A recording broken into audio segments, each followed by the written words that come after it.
자, 욥기의 마지막 끝부분 4장, 4장 말씀이 38장부터 하나님 말씀하시기 시작해서 41장까지 4장에 걸쳐서 이제 하나님 말씀하시고 42장은 이제 마무리죠. 여러 가지 주님 말씀하고 욥 대답하고 마무리입니다. 그래서 실제적으로 주님 말씀하시는 건 이제 직접 말씀하시는 건 4장입니다. 자, 인생은 그래서 이렇게 어려울 때, 고난당할 때, 이거 왜 이러냐? 내게 무슨 죄가 있냐? 왜 저 악한 사람은 잘 되냐? 막 이런 그 질문이 막 올라오잖아요. 어려움을 당할 때, 나는 억울하다. 난 공평하지 않다. 이게 다 내 안에서 올라오는 나의 질문입니다. 우리가 이것 가지고 기도하면 안 돼요. 이것 가지고 기도하고 주 앞에 나가는 게 아니에요. 주님 앞에 나가서 설령 기도한다고 그래도 사실 우리가 원망하고 불평한다는 건 대부분 내 질문이거든요. 나에게서 올라오는 질문. 그게 아니라 이제 욥기 후반에 가면 이제 드디어 하나님이 말씀해 주시는데, 말씀이 야 이건 파란 거야, 이건 빨간 거야, 이렇게 딱 말씀하시는 게 아니고 질문을 하시죠. 그러니까 우리가 이런 어려울 때 내 올라오는 내 질문이 아니라 뭘 붙잡아야 되냐면 하나님이 내게 하시는 질문을 붙잡아야 돼요. 그러니까 어려울 때, 고난당할 때 막 쏟아내려고 하는 게 아니라 우리가 기도한다고 하잖아요. 근데 그 기도라는 건 사실은 듣는 것부터 시작이 돼야 돼요. 기도의 시간은 많은데 나만 말만 한다. 그게 아니라 친밀한 관계는 오히려 듣는 관계죠. 내가 너무 절박하고 힘들고 어려워도 그 사정을 하나님 다 아시잖아요. 그냥 조용히 나가서 일단 듣는 거예요. 사정을 아뢰는 것보다 나보다 더 잘 아시니까. 그래서 일단 듣는 게 중요하다. 하나님의 질문을 먼저 들어라, 붙잡아라. 그래서 계속 질문을 하는 거예요. 질문을 할수록 대답할 게 없죠. 욥이 대답할 게 있나요? 모른다. 그 말은 뭐예요?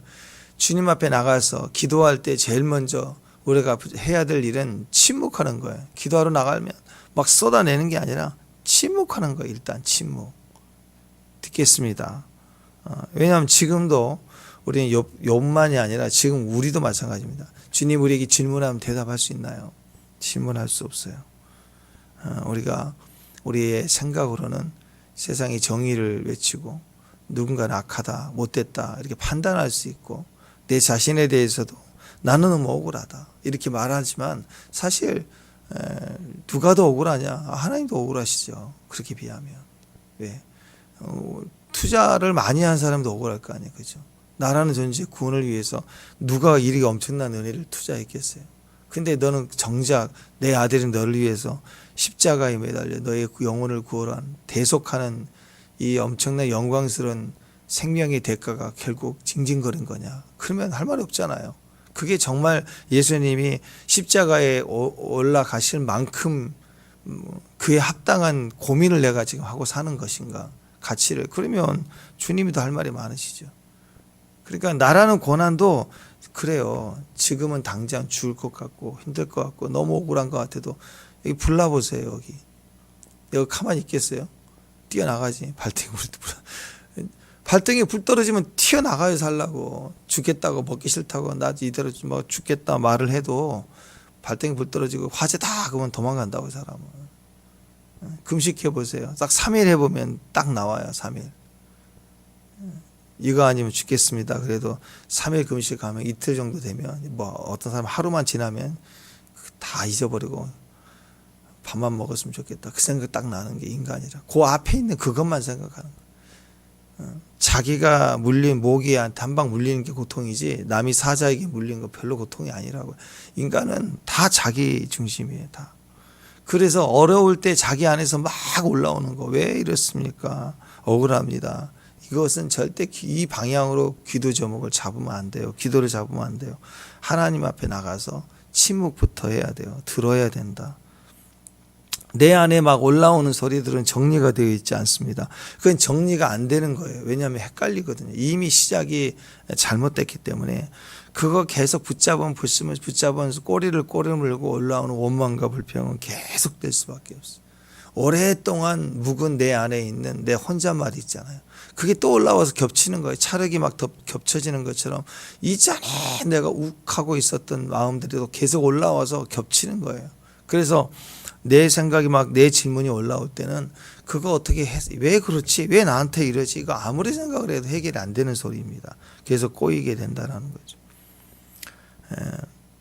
그래서 내가 잘 모르겠다. 아무것도 모르겠다. 도대체 모르겠다. 왜 이해가 안 된다. 그럴 때는 딱 하나님 앞에 침묵하고 나가면 하나님의 말씀이, 하나님이 내게 하시는 그 말씀, 그게 갑자기 야, 너 방 청소나 해라. 이렇게 들린다고요. 이게 나는 죽고 사는 문제인데. 안 해보셨어요? 예. 그렇다고요. 야, 너 그냥 세수부터 해라. 이런다고요. 지금 나는 죽고 살 문제에 답을 달라고 엉망 억울하고 그런데 딱 침묵해 보세요. 침묵하지 않을 때는 안 들려요. 침묵하면 그게 들린다고. 그 사소하고 쓸데없는 짓 같은 걸 하나님 하라고 하시는 마음을 주신단 말이에요. 근데 그걸 해야 거기서 내가 움직여요. 기지개를. 여러분 그 말기 암 환자 힘들고 어려울 때 그 극복할 때 일어나신 분들 그런 간증 많이 해요. 그게 뭐 물 한 방울이 몸에 얼마나 영향력이 있겠어요. 수액 맞고 꽂는 게 훨씬 더 낫지만 그 지경까지 갔다가도 다시 회복된 사람들은 그 얘기를 해요. 물 한 방울이라도 혀에 묻히는 걸 의지를 발휘해서 한 거예요. 물 한 방울이 들어가기 무슨 영향가 있겠어요. 먹겠다는 의지, 그게 살겠다는 의지고 그게 내 안에서 한 방울 들어가면 혀가 움직이고 침이 고이고 위가 움직이고 이렇게 이걸 몸을 살려내는 거, 운동을 하는 거라고. 그 마지막 한계를 붙들고 이렇게 물 한 방울에 두 방울에 세 방울 되고 그래서 다시 극복하신 분들은 그 간증들을 많이 하시더라고요. 근데 거기 그 정도 고통이 올 때 나버리면 이제 빨리 이 고통 마약도 안 드니까 가야 되겠다. 그리고 살려는 의지를 놔버리면 가는 거예요 그대로. 근데 사신 분들은 끝까지 물 한 방울이라도 놓치지 않더라고. 막 입이 쓰죠. 먹기 싫죠. 그래도 의지를 발휘하는 거, 의지를. 그런 사람들이 사는 거 아니에요? 그러니까 나는 잘 모르겠지만 전혀 상관없는 것 같지만 하나님 앞에 엎드려서 말도 안 되는 것을 하나님 말씀하시는 것 같아도 거기에 반응하다 보면 풀려요. 찬양 하나, 찬송 어떤 구절 하나, 떠오르는 감동 하나, 거기에다가 울고 웃고 뒹굴고 하다 보면 산다고요. 다 풀린다고요. 그래서 정답 같아 보이지 않아도 역시 답이 뭔지 계속 모를지라도 주님이 내 안에서 침묵하라부터 시작해서 하시는 이 상황이 내가 주님 앞에 나간다는 것 자체가 기도죠. 기도로 해석하고 있는 거예요 지금. 이 상황을 내 머리로 해석하려고 하면 안 돼요. 기도로 해석하려고 하고 예배로 또 선교로 풀어가려고요. 재정에 관한 문제, 또 내 몸의 아픈 문제, 이런 것도 그 자체에 무슨 악한 영을 뽑아낸다, 또 무슨 뭐 건강 프로그램을 가야 된다, 음식 조절해야 된다, 다 도움이 되겠죠. 근데 어떤 분들은 엉뚱땅뚱한 이걸 선교로 풀더라고요. 선교로 풀었더니 지방도 안 되는데 선교사로 나가겠대, 그 몸 가지고. 근데 그렇게 나가고 인슐린 가지고 나가면서 건강해지는 거예요. 선교로 푸는 거예요. 재정도 그래요. 여유가 있어야 선교로 가죠, 풀고. 근데 더 망할 직정이고 없는데 빚을 내서라도 이건 내 사명처럼 마지막 하고 죽지 뭐, 그런 마음으로 선교를 하면서 눈이 떠지고 더 간절히 기도가 되고, 왜? 다음에도 와야 되니까.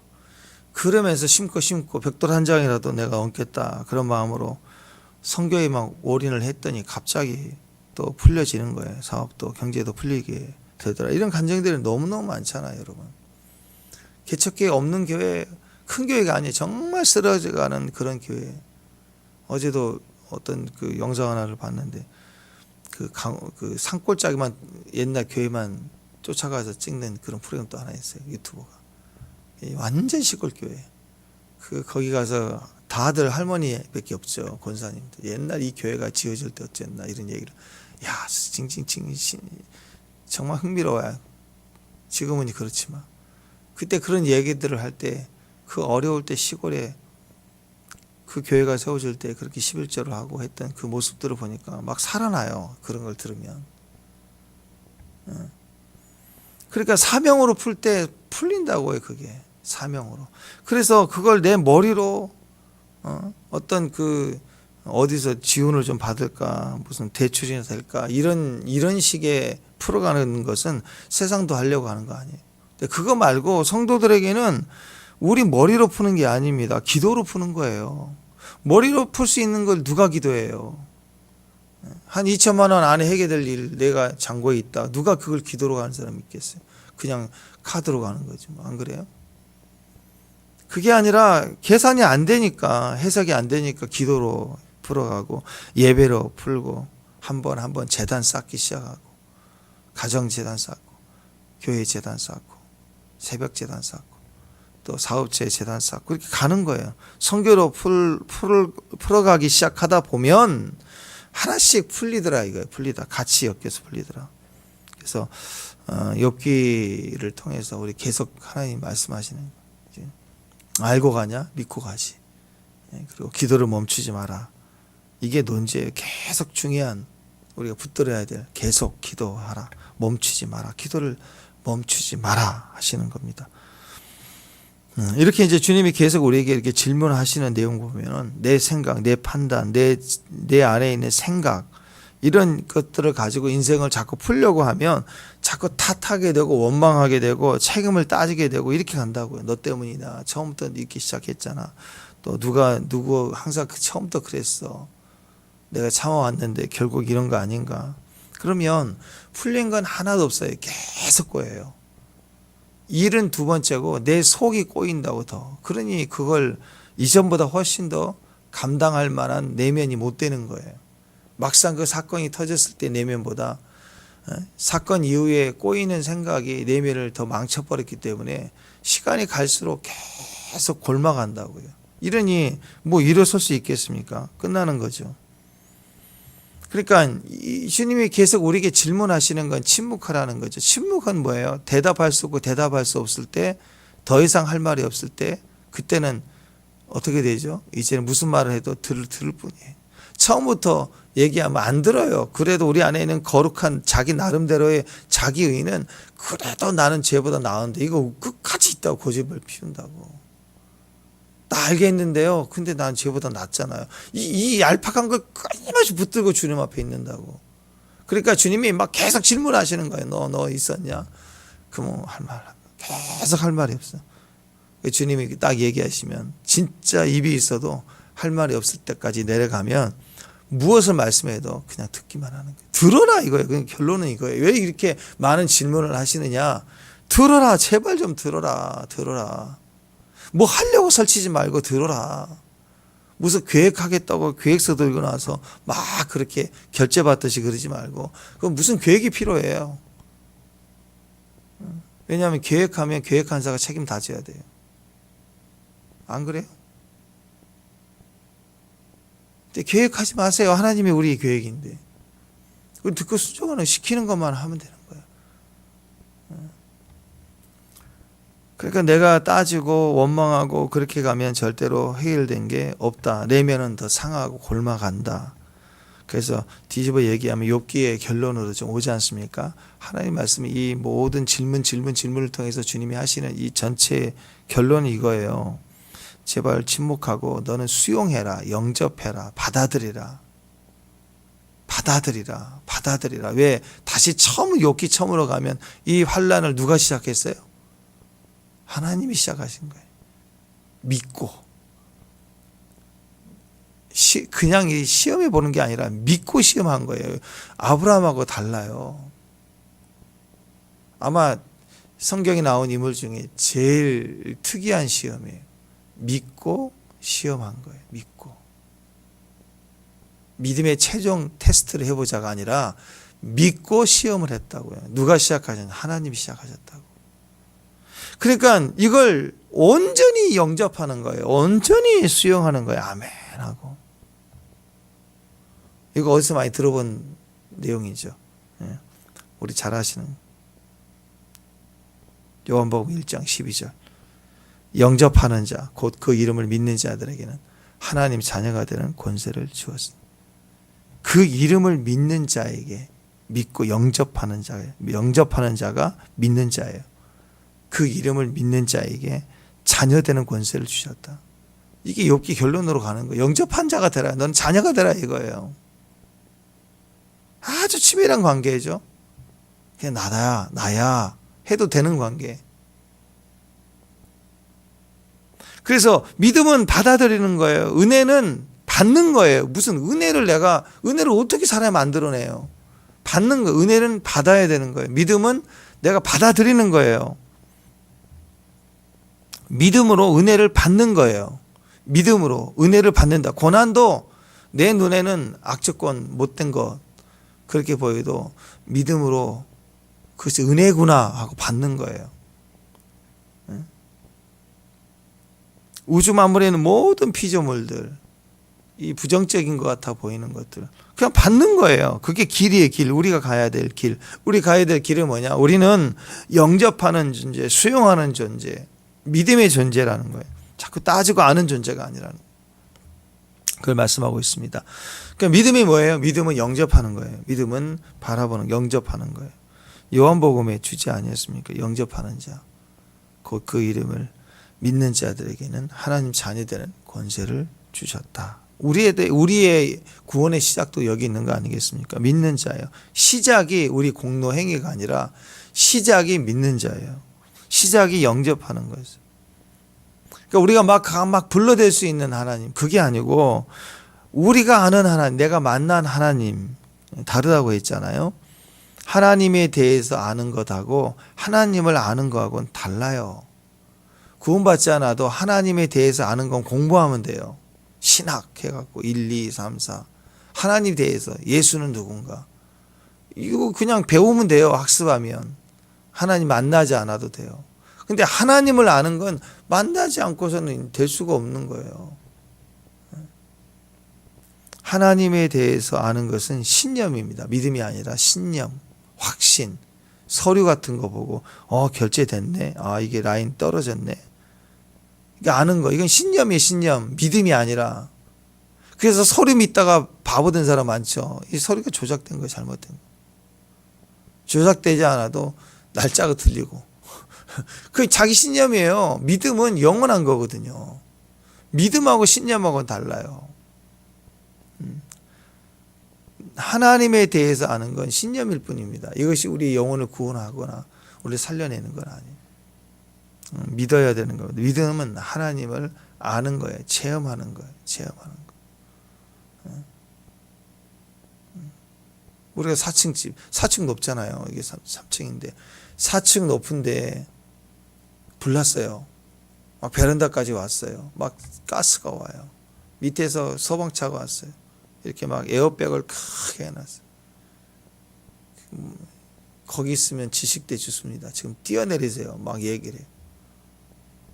그러면 여기서 뛰어내리면 4층 정도는 뭐 10층까지 가능하다고 하니까 이 에어백이 나를 지켜줄 거야. 믿어. 알고 바로 있고 너무 넓어. 이게 우리 구원은 아니죠. 뛰어내려야 구원이에요. 뛰어내려야. 아는 게 구원이 아니라고요. 하나님에 대해서 아는 거 신념이에요. 신념. 신념 우리는 구원을 못해요. 뛰어내려야 돼. 체험해야 돼요. 하나님을 아는 것이 믿음이라고요. 자, 욥기 오늘 계산을 좀 해보니까 욥기 42장 16절 17절 보면은요. 42장에 보면 그 후에 욥이 140년을 살며 아들과 손자 4대를 보았고 욥이 늙어 나이가 차서 죽었더라. 욥이 이제 나중에 죽었는데 이제 고난이 끝나고 나서 140년을 더 살았대요. 그 후에 그랬으니까 고난이 끝나고 나서 140년을 더 살아서 많이 살았죠. 옛날 사람들이니까. 자, 70인역 성경에서는 욥기 42장 16절을 이 우리 성경과 조금 다르게 더 추가된 게 있는데 거기는 이렇게 나왔습니다. 욥은 고난을 시작할 때부터 170년을 더 살았고 고난을 시작할 때부터 170년을 살았고 그는 모두 240년을 향수하고 죽었다. 예전 오래된 70인역 헬라어로 번역했던 히브리 성경인데 그게 240년을 향수했다 이렇게 나와 있고 우리 개역 성경에서의 해석은 그 후에 욥이 140년을 더 살았다 이렇게 나와 있어요.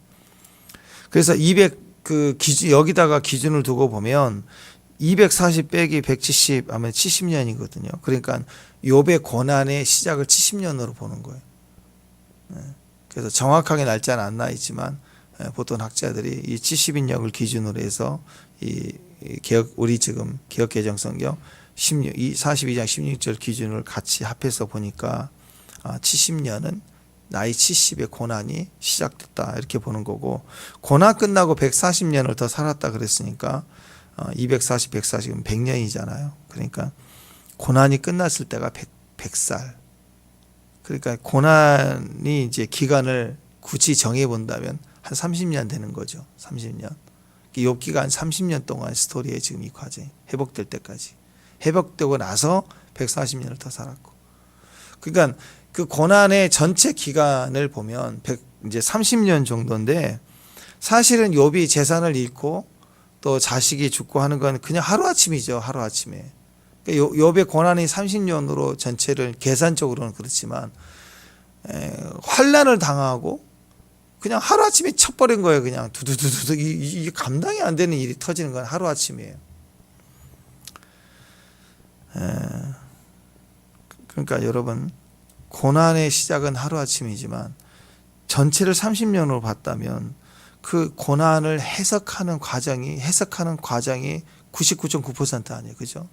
그게 우리 고난이라는 거예요. 그러니까 인생의 고난은 맞아가지고 아프다는 건 아니에요. 그 뒤로 이어지는 내면의 해석, 갈등, 원망, 그게 인간의 고난이라는 거예요. 여러분, 고난 끝내셔야 돼요. 그러니까 아직도 옛날 사건 하나 지난 지가 언제인데 지금까지 막 응어려가져 있고 거기 안에서 막 묶여 있고, 그것부터 해결하는 거예요. 그게 고난을 끝내는 거예요.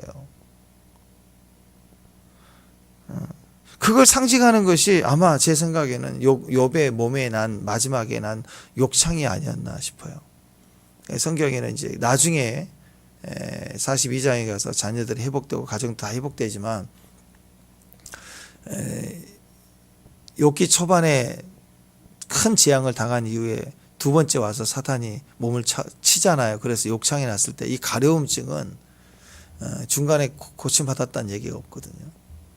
그러니까 아마 친구들이 와서 막 긁어댈 때 말로 환경으로 긁어대고 내 속으로는 계속 가렵고, 이걸 같이 가는 거예요. 이걸 고난을 상징하는 게 몸에 막 뭐 암이 걸려 고통, 그게 아니고 막 욕창이 나서 막 잠도 못 자고 괴로움을 계속 주는 거예요. 그러니까 이게 상징적이니까 욥이 친구들에게 얼마나 고난을 당했나, 사람들의 말소리가 얼마나 고난을 당했나. 욥이 친구가 그럴 정도면 세상 사람들은 얼마나 손가락질했겠어요. 몸에 막 가려워 욕창 나고 잠 못 자고. 환자들 여러분 등짝이나 엉덩이 욕창 나는 거 보셨잖아요. 얼마나 괴로워요. 잠 못 자고. 특히 날씨 더우면 더울 때 가렵고 고통스럽고, 가렵기만 해도 아토피 피부 아이들 걸린 애들 보면 얼마나 힘들어요. 막 울면서 긁고 아프고. 그걸 30년 전체의 기간이라고 보는 거죠. 근데 실제로 계산을 해보면 고난을 하루아침에 당한 거예요. 자식이 죽었는데 계속 죽나요? 그거 아니죠. 죽었어요. 문제는 그 다음에 일어나는 내면의 해석들, 정죄들, 내가 내 감정 추스리는 시간들, 이것이 우리의 진짜 고난이라고 하는 거죠. 그러니까 하나님 없이 고난을 해석하는 과정이 30년이라는 거예요. 고난 딱 시작할 때 당한 그 진짜 환난은 그냥 0.001%도 안 돼. 거의 100%는 뭐냐? 하나님 없이 고난을 해석하는 과정이에요. 이놈이 와서 해석해주고 저놈이 와서 해석해주고 나도 거기에 꼬여서 해석하고, 이렇게 가는 시간이 30년이라고. 다시요. 하나님 없이 고난을 해석하는 과정이 고난의 전체 분량이에요. 상징적으로 욥이 약창을 계속 알았을 것이라고 봅니다. 계속 가려운 거죠. 이제 언제 고난이 끝나느냐? 38장이 들어오면서. 38장에 왜? 그리스도가 말씀하실 때 고난이 끝나. 우리 그러잖아요. 영적으로 엘리우 적그리스도 같이 말도 안 되고 막 온 모든 사람을 싸잡아서 막 뒤집어 씌워서 아는 걸 했다고 그러고 막 야단치고 분노하고 거룩한 하나님처럼 나타나서 말하는 존재, 적그리스도잖아. 적그리스도의 시간이 지나야 예수님의 재림이 있는 것처럼 엘리의 그 말도 안 되는 그런 하나님같이 말하는 그런 엘리우 타임이 지나야 내가 깊어지면서 그때 드디어 하나님이 욥에게 나타나 말씀해 주는 시간으로 들어가는 거예요. 그러니까 모든 고난은 뭐냐? 하나님 없이 해석하는 과정이 고난이에요. 그러니까 여러분이 고난 중에 있을 수 있어요. 지금 사건은 이미 몇 년 전 사건일 수 있는, 지금 왜 고난을 당하고 있는가? 해석을 하나님 없이 하고 있는 해석 때문에 그래요. 그럼 고난이 언제 끝나는가? 하나님 만나면 끝나요. 그러면 뭐가 달라져요? 해석이 돼야죠. 해석이 어떻게 해요? 기도로 해석하는 거. 고난을 당했다 그러면 침묵하라. 그것이 하나님이 해석하는 과정이에요. 침묵부터 배워라. 영접하라. 그게 하나님 뜻입니다. 엘리후 타임이 지나고 38장에 드디어 하나님이 욥에게 말씀하시는 그때부터 고난이 끝난 거예요. 그때부터 해석이 되어지기 시작하는 거예요.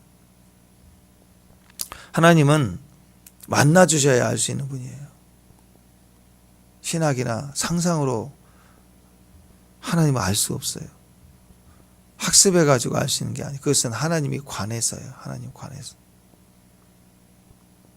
행위로도 안 돼요. 율법의 행위로도 안 돼요. 그냥 직접 만나야 돼요. 얼굴과 얼굴을 대하여 보는 것처럼 영으로 만나져야 돼요. 그러니까 우리도 하나님을 만나지 않고서는 도저히 알 수 없는 분이시다. 그게 하나님이에요. 그래서 하나님이 말씀해 주시기 전까지, 우리가 하나님을 만나기 전까지, 받아들이고 영접하기 전까지 우리는 우리끼리 늘 논쟁하고 사는 거예요. 고난을 해석하고, 너의 고난을 해석하고, 사건을 막 해석하고, 인생은 그런 거라고 막 그렇게 신선놀이 하면서, 그냥 뉴스 보면서 이런 말 저런 말 하잖아요. 드라마 보면서 이런 말 저런 말 하잖아요. 사건 보면서 저 사람은 저랬다 저랬다, 나는 이랬다 저랬다, 누가 잘못했다. 이거 싸울 때 보면 다 그런 거 아니에요. 다 뭐예요? 우리끼리 늘 논쟁하고 싸워요. 뭐 없이, 하나님 없이.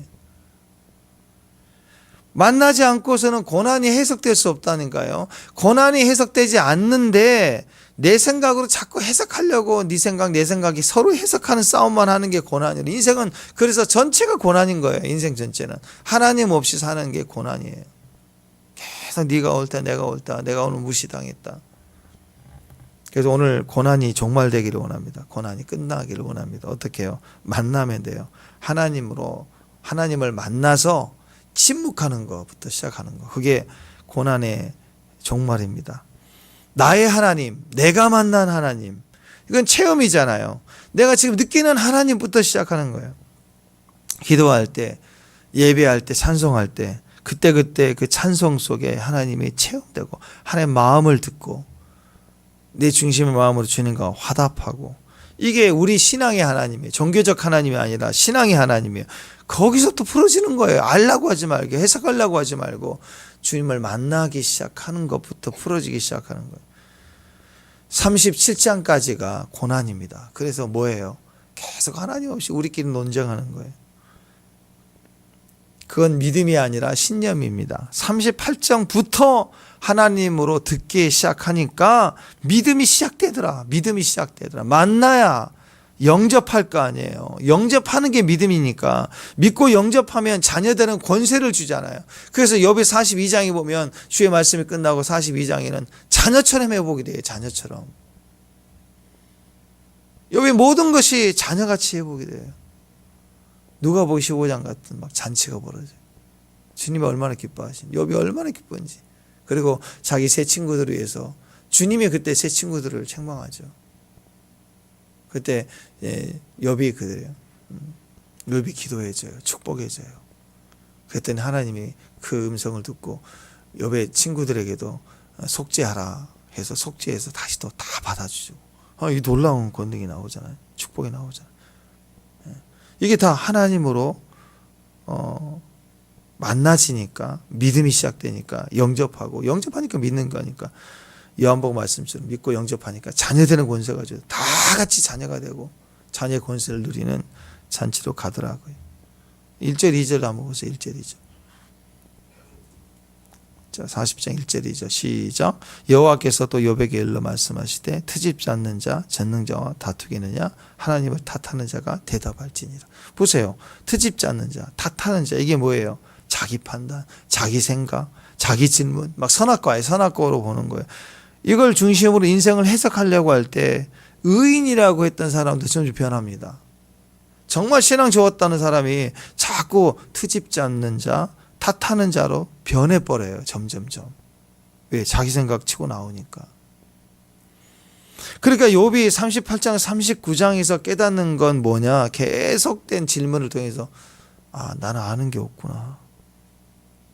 오죽하면 사람이 개 무시하는 동물을, 개 무시하는 동물 10마리 짐승 얘기 딱 하는 데까지 내려가요. 오죽하면 우리가 엄친아 그러잖아요. 기분 되게 안 좋은. 엄마 맨날 야 엄마 친구 아들이 있는데 걔는 이번에 뭐 몇 점 맞았더라 막 이런 거 아주 막 뒤집어지죠. 엄친아 엄마 친구 아들이 있는데 이번에 장가 갔더라. 너는 언제 장가 갈래? 막 이런 소리 들으면 뒤집어지잖아요. 근데 솔직히 화가 나는 건 사실이라는 거. 나보다 걔가 더 잘났네. 이 얘기를 객관적으로 보니까 화가 나잖아요. 그래도 좀 안심해. 우리 걔는 원래 잘했으니까. 어렸을 때 늘 들었던 언친하니까. 뭐 그렇게 넘어갈 수도 있는데, 근데 나를 엄마 친구 아들이 아니라 10마리 짐승 얘기하면서 넌 짐승 말도 못하냐. 이 얘기예요, 결국. 얼마나 뒤집어져요.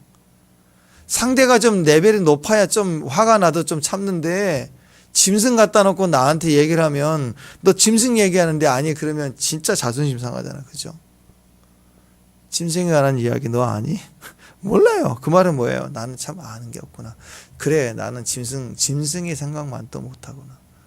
타조 맨날 화냈어요. 저거 자식 말이야. 우리는 악할지라도 자식에게 좋은 걸 줄 줄 아는데 저놈은 지 새끼를 발로 밟네 저거. 타조 저거 바보 아니야. 그랬더니 그게 그렇게 무시했더니 하나님이 바보라서 그런 줄 아니? 내가 안 줘서 그래. 너도 내가 빠지면 너 저보다 더 못해. 그 얘기잖아요. 그러니까 적나라하게 하나님에 대한 이야기를 들으면 우리는 나는 아는 게 없구나. 할 수 있는 게 없구나. 나는 모르는 자구나. 침묵으로 갈 수밖에 없다라는 거예요. 모르죠. 너 알아? 너 알아? 너 알아? 넌 알 거야. 나이가 많으니까. 그러니까 더 말이 없어요. 모릅니다. 모르는 것도 한두 가지 다 모르니까 아예 말을 안 하죠. 1번 문제 답을 못 풀었어요. 2번 문제 답을 못 풀었어요. 3번은 쉬운 게 있겠지. 못 풀었어요. 60문항 다 끝까지 왔는데 몰라요. 그러면 갈수록 말이 없죠. 이건 잘 모르겠는데 시작은 그럴 수 있지만 다 모르면 답이 없어요. 진짜 모르는 사람은 답을 말을 안 해요.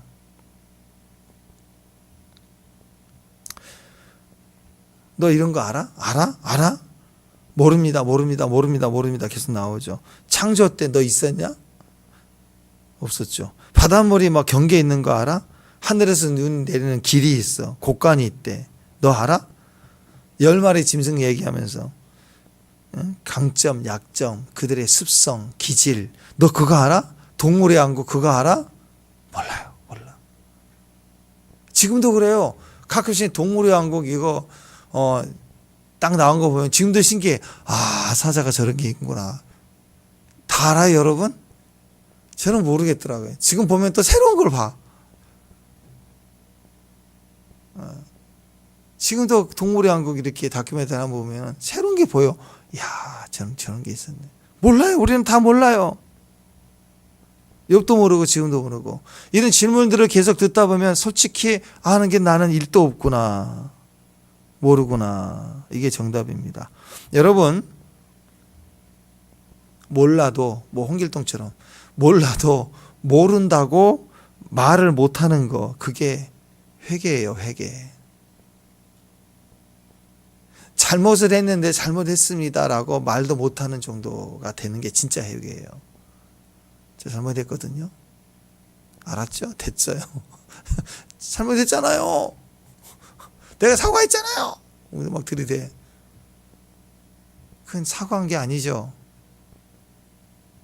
진짜 잘못했다는 것을 내가 알 때는 말을 못해. 미안하다 말도 못해요.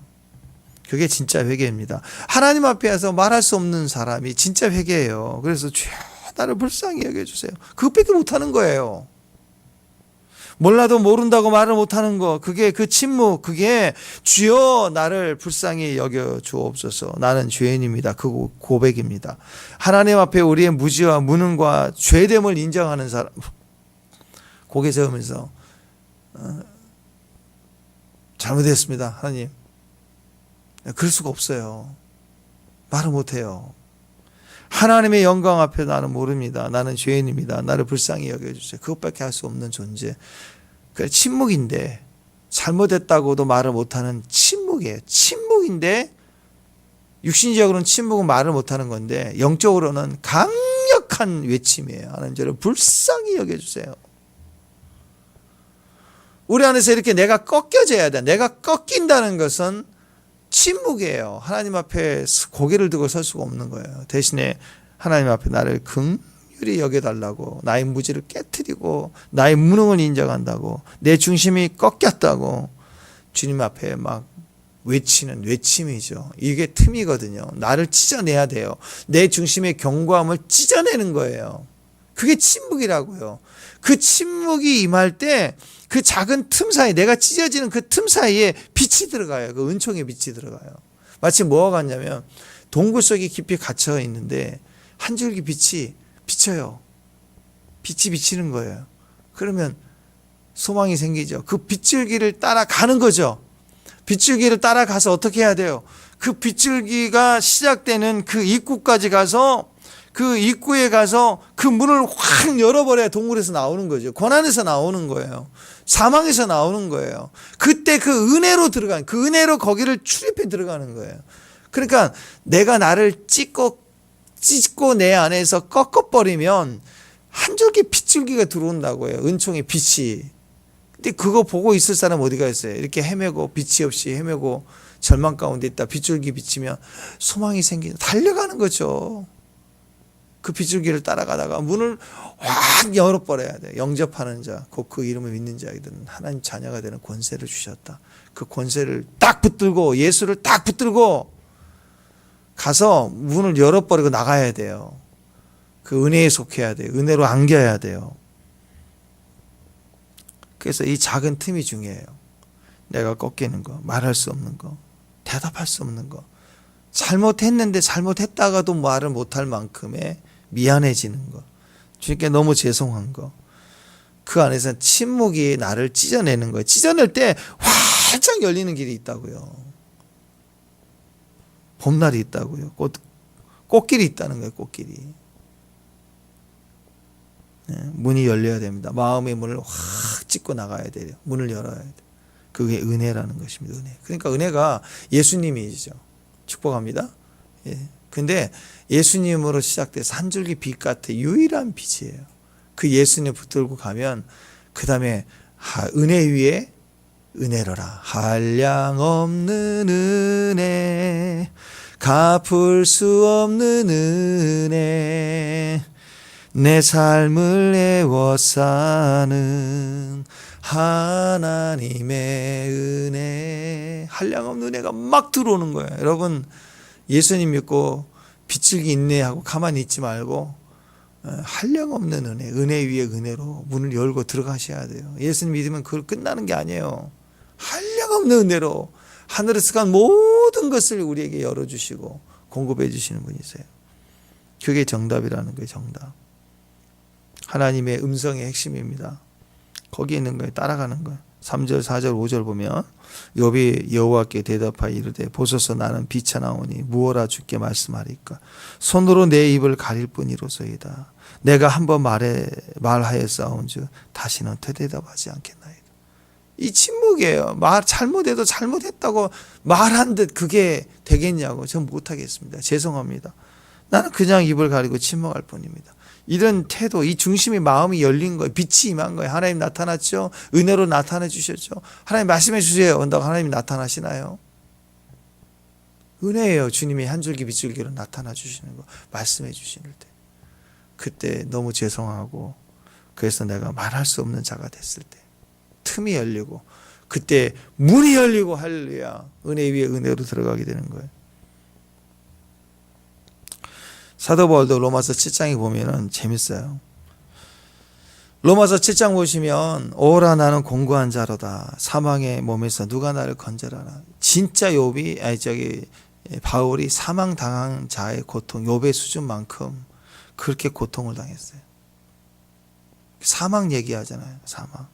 너무 공고한 자다. 너무 괴롭다. 너무 고통스럽다. 내가 사망당한 이 상황에서 누가 나를 건져낼 수 있을까? 이게 지금 될 수 있다. 근데 바울은 7장 24절인데 24절에서 25절로 끝장내버립니다. 한 절로 끝나. 25절 읽어드리면 이렇게 해요. 자, 24절에는 오라 나는 공고한 사람이로다. 이 사망의 몸에서 누가 나를 건져내랴.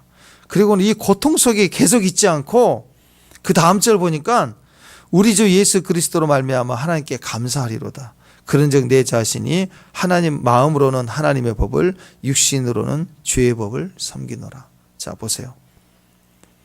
나는 너무 고난당하고 고통 수준에 있는데, 사명 당한 자의 수준에 있는데 그 다음 절이 곧바로 나온 게 감사예요. 무슨 말이냐? 입 다물겠습니다. 욥이 침묵의 상태에서 풀어냈던 것을 바울은 곧바로 스탑해버린 거예요. 입 다물겠습니다. 침묵이죠. 욥과 같이 몰라도 모른다고 말을 못하는 침묵으로 그냥 알았어요. 그냥 들어가 버린 거예요. 모르는데 뭘 말해요. 난 모릅니다. 아무것도 못하겠습니다. 입 다물겠습니다. 그 말을 뒤집어서 얘기하면 감사하겠습니다. 여러분, 어떤 사건이 있을 때 침묵하는 비결, 나 말 안 해야지 해도요, 옆에서 찔리면 욱하고 올라와요. 그러니까 침묵할 수 있는, 원망을 끊을 수 있는, 불평을 끊을 수 있는 최고의 비결은 감사하는 거예요. 여기다가 개수기 하나 들고 300번씩 감사합니다. 감사합니다. 해보세요. 그 원망하는 수준이 다 뒤집어져요. 뒤집어서 내가 적극적으로 감사합니다. 그건 말할 수 없이 계속 침묵하는 거예요. 침묵하는 것을 적극적으로 하는 방법은 말하는 거예요. 말하는 거. 감사를 말하는 거. 축복합니다. 그러니까 바울이 얼마나 지혜로워요. 냉철하고 분명하고. 그래서 믿으면 그거예요. 믿으면 고난을 오늘 끝낼 수 있어요.